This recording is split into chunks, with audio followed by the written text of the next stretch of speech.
એક મનુષ્ય જિંદગી મળી જાય. પાયાની વાતો જ આપણને ખબર નથી અને એટલે આપણે બધા ફાંફે ચડે. કંઈક કરવું છે. પેલાએ શેર બજાર કર્યું, આપણે શેર બજાર. પેલાએ પાર્લર કર્યું, આપણે પાર્લર. પેલાએ આમ કર્યું, આપણે કર્યું. આપણને ખબર જ નથી કે શું કરવું. મનને શાંતિ નથી. રોજ સાલી સવાર પડે ને એમ થાય પૈસા જોઈએ, સાંજે પથારીમાં પડીએ એમ સાલી શાંતિ જોઈએ, અને શાંતિ પૈસાથી આવતી નથી. તો જીવન શું છે? જીવન કેમ જીવવું? સાહેબ 5000 પુસ્તકો વાંચીને આપની સમક્ષ ઊભો છું. 5000 બહુ જીવનમાં જોયું. અને વચ્ચે તો બહુ ગરીબી જોઈ, પછી થોડા ભગવાને 2 પૈસા આપ્યા, સારી ગાડી લાવ્યો, બધું થયું. પછી મને એમ થયું બધું છોડો, સંસાર બેકાર છે. પૈસાને સેક્સમાં તાકાત તો બૌદ્ધ મહાવીરે છોડ્યા જ ન હતા, આપણે છોડ દો. એટલે હું જબ્બા લેંગા ઉપર આવી ગયો, સ્લીપર પહેરવા માંડ્યો, નાની ગાડી લઈને ફરવા માંડ્યો. પછી બધા સાધુ સંતોની પાછળ ફર્યો, બહુ બધા સાધુ સંતોની પાછળ ફર્યો. મહિનો થયો, નહીં મજા, બીજે ત્યાં મજા નહીં. 6 મહિના પછી પાછો આવી ગયો અમદાવાદ.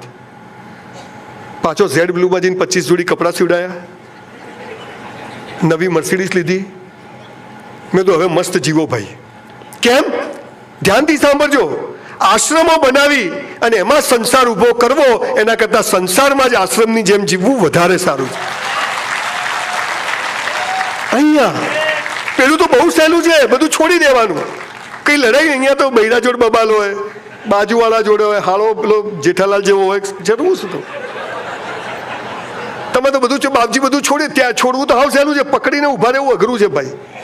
એટલે પણ ક્યાંક આ દેશમાં 7 લાખ, આપણે થોડું પાયામાં જવાની જરૂર છે. 7 લાખ ગુરુકુળો હતા,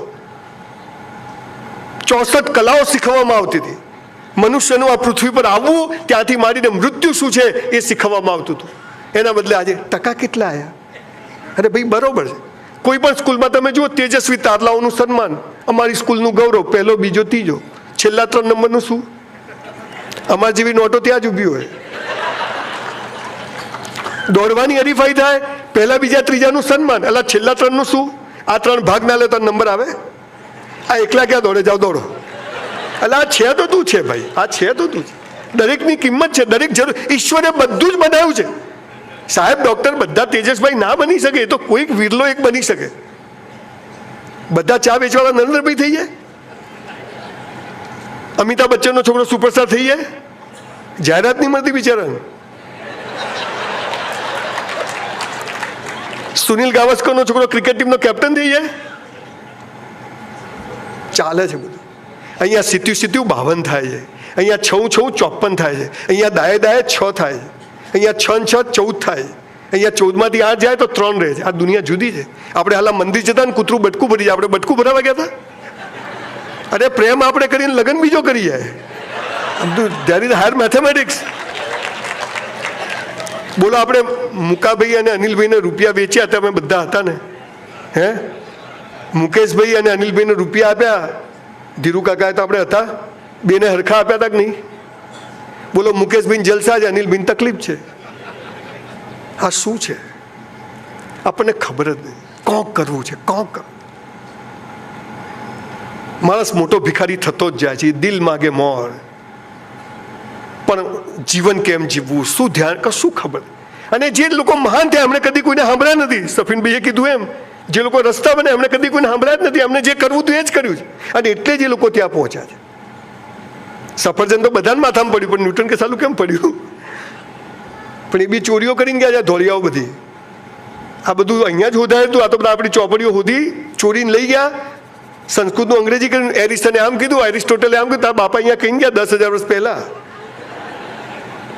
હું અમેરિકા ગયો તો એક મ્યુઝિયમ જોયું, તો મોટું મ્યુઝિયમ, ને એમાં આટલો મોટો હોલ, ને વચ્ચે કાચની પેટી પડેલી, બધા ધોળિયાઓ આમ કરીને જોયું. Very nice, very nice. મેં તો સાલું છે શું? મેં $20 ટિકિટ. તો અંદર શું પડેલું? 3 તૂટેલા માટલાના ટુકડા. પેલા ધોળિયાને મેં તો લઈ આવ્યા, એટલે ઉલ્લુ બનાવો છો? ઓ જેન્ટલમેન, યુ ડોન્ટ નો. મેં તું આ શું છે? ઓ this is 300 years old pieces of pot. મેં કીધું અમારા ગુજરાતીઓના ઘરમાં 1,000 વર્ષ જૂના લોટા જે સાલી વેલ્યુ નથી. જે સમાજ પોતાની સંસ્કૃતિ, પોતાના સંસ્કારો ભૂલી જાય છે, નાશ પામે છે.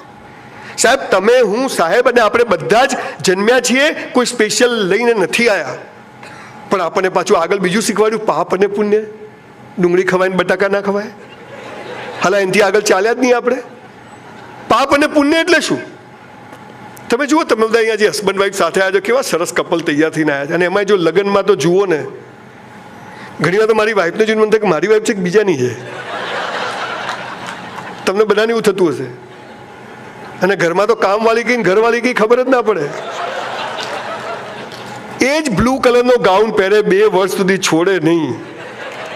આપણે ગંજીમાંથી શ્રીલંકા દેખાતું હોય, સલા મોજામાંથી અંગૂઠો બહાર હોય, બહાર નીકળે એટલે હિરોઈન. એટલે બીજાને બતાવવા જીવાનું. સંજય બી ઘરે આવે તો નવા કપડા કાપી, પેલા કાઢ બોન ચાઇના, આપણે હાલો કાનો તૂટી ગયો હોય. સંજય બી આવે તો નવી ચાદર, આપણે હાલા ફાટેલી માંગીએ.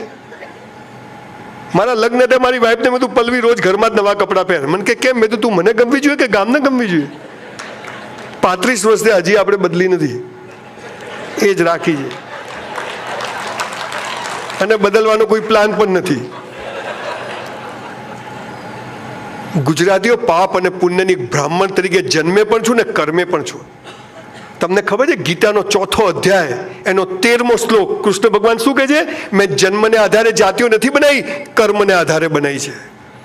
તું જેવું કર્મ કરશે એવો તું ઓળખાશે. હું બ્રાહ્મણ કુળમાં જન્મ મળ્યો કે મેં સારા કર્મ કર્યા છે એટલે મળ્યો, પણ હવે બ્રાહ્મણત્વ સિદ્ધ કરવું પડે તો બીજા જન્મમાં આ આત્મા કોઈ બ્રાહ્મણનું ખોલ્યું શોધે તો મારે બ્રાહ્મણ પ્રૂવ કરવું પડે. બ્રાહ્મણ કોઈ જાતિ નથી, સમાજને દિશા બતાવે બ્રાહ્મણ કહેવાય. અને 4 વર્ણ વ્યવસ્થા હતી. એ 4 કોઈ ઊંચી નીચ નથી, 4 એના ફિલ્ડમાં શ્રેષ્ઠ હતી. એ જે માણસ શુદ્ર પણ એનું કામ કરતો, બેસ્ટ કરતો, કે એ આખું ગામને ચોખ્ખું રાખતો, એ પણ એટલો જ જવાબદાર હતો. પણ આ પછી 700 વર્ષ મોગલોએ શાસન કર્યું, 300 વર્ષ અંગ્રેજોએ શાસન કર્યું, બધી પથારી ફેરવી નાખી. દિલ હે કે માનતા નહીં. અમારા સમાજ માટે કોક કરો, અહીંયા તો. અને ધીરે ધીરે એટલો નાનો સમાજ, પેલા મોહમ્મદ પૈગંબરે બી કીધું કે એક ઇસ્લામ છે, તો ત્યાંય 72 ફિરકા બનાવી દીધા. દિલ હે કે માનતા નહીં. ચાલુ જ છે. 300 ધર્મ અને 3000 સંપ્રદાયો. ત્યાંથી આપણે આગળ ચાલ્યા નહીં.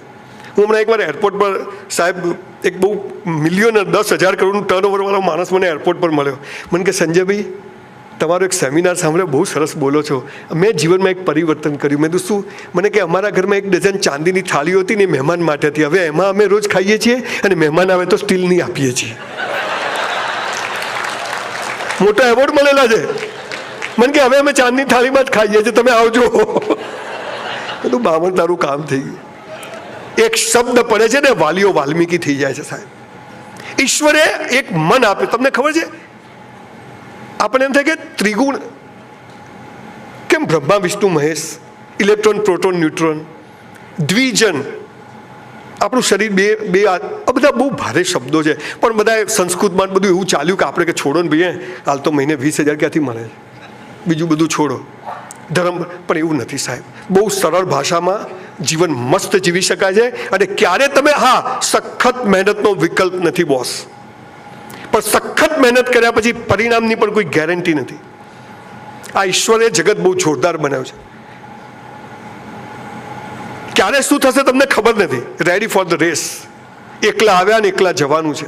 આ સમજ રહેતી નથી. અને મને કોઈ આમ કરે, મને કોઈ આમ કરે, મને કોઈ સપોર્ટ કરે, મને આમ થયું હોત તો આમ થયું. ઘણા કે અરે સાહેબ પહેલાં મળ્યા હોત તો, મેં તો ધીરુબેન ત્યાં જન્મ્યા હોત તો. એટલે ભાઈ હાલની વાત કરીને, પછી મળ્યા તો હાલ મળ્યા તો ચાલુ કર. 5,000 પુસ્તકો વાંચ્યા, 100 કરોડપતિઓને મળ્યો, સાધુ સંતોને મળ્યો, અને જે નાનકડી 4-5 વાતો હું શીખ્યો એ મારે તમારી જોડે શેર કરવી છે. સક્સેસ એક જ છે કે તમારો ચહેરો ઊંઘમાં હસતો આવે. બાકી 2 કરોડના ડોનેશન આપેલી ધર્મશાળાઓમાં જઈને લોકોના ફોટા જુઓ ને તો જાણ ડાકુના ફોટા. એને 2 કરોડ કમાયા પણ જીવનમાં કશું કમાયું નહીં. એ હું ઓસ્ટ્રેલિયાથી આવ્યો ને, મારા ફ્રેન્ડના ફાધર ઊંઝા હાઈવે પર રહે. મને કે આપી આવજે ને ઘરે, તો હું ગિફ્ટ આપવા ગયો. એ કંઈ હશે તો કાકા બહાર બેઠા હતા. કેમ છો ભાઈ? મેં કીધું મજામાં. ચમ આવ્યા? મેં કીધું તમારા કમલેશે આલ્યું છે પડીકું. મેં કીધું કાકા કેમ ટેન્શનમાં છે? 700 વીઘા જમીન હાઈવે પર. કેટલી? બંગડીવાળી ગાડી પડેલી, મોટો બંગલો. મેં કીધું કાકા આ બાજુનું ખેતર લેવાઈ જાય તો સારું.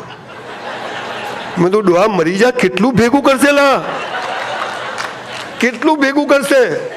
સ્કૂટર હોય તો આ માગે, 2 ગાડી, 4 ગાડી, 2 બેડરૂમ. અને એક દિવસ પેપરમાં ફોટો આવે, શું થયું? ગયો. સાહેબ હવે તો કોઈ મરી જાય તો ફોન કરવો પડેલા, પેલો ગયો તો આપણે શું કહીએ? કાઢે તો કહેજો, કોઈ જાય નહીં. આ સાલી જિંદગી આપણે કમાયા છે. અરે મરી જઈએ ને હાલા 10,000 લોકો આપણી મોતમાં ના આવે ને તો સાહેબ જીવ્યું જ બેકાર છે બોસ, જીવ્યું જ બેકાર. અને દરેક જીવી શકે છે, પણ આકાશને અડવું પગ ચાતો થોડા પૈસા આવે ને શું છે, આપણે ઓળખાણ છે અહીંયા. જો પૈસાથી જ બધું થતું હોત તો મુકેશભાઈ છોકરો પતળો ના થઈ જાત? હે થઈ જાય ને, આવું છે બધું, એટલે સમજી જાઓ.